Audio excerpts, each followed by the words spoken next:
Hello मित्रांनो, तर सगळ्यांना माझ्याकडून नमो बुद्धाय। तर मी आज चाललेले आहे हिंगणघाटला। तर मस्त बसमध्ये बसल्यानं मस्त आता चालली। तर हिंगणघाटच्या बस स्टॉपवर मग दिसला मला बाबासाहेबांचा मस्त फोटो। तर पाहून खूपच आनंद झाला रे बाबा, मला मस्त वाटलं एकदम थाट।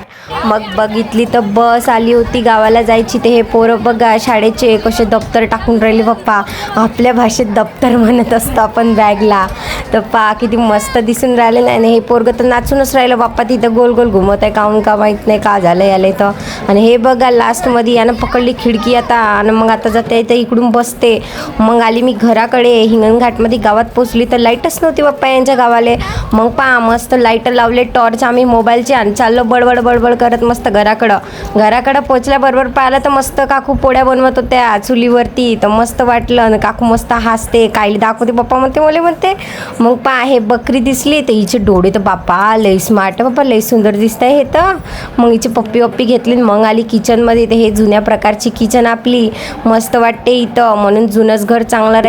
मग हे बकरी तर साडीच खातो म्हणते, इले चारा दिला का नाही का माहीत नाही। काकू मस्त तिला मारत होती, मी म्हणायची नोका मारा ना। मग चाय वाय पिला, मस्त चाय पिला। मग तुम्हाला कप दाखवता, डिझाईन तर खासच आहे बाबा। तर मोबाईलमध्ये सडून राहते ना, मोबाईल जेवता मोबाईलच ठुसते का माहीत नाही।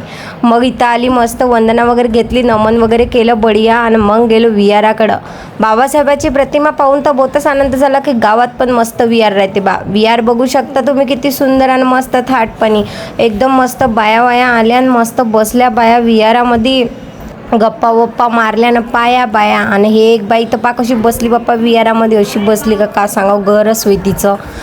मग बघू शकता काकून मस्त ग्रंथ वगैरे वाचला। तर माझा ब्लॉग कसा वाटला नक्की सांगा, आणि माझा प्रवास हिंगणघाटचा कसा वाटला तर लाईक आणि शेअर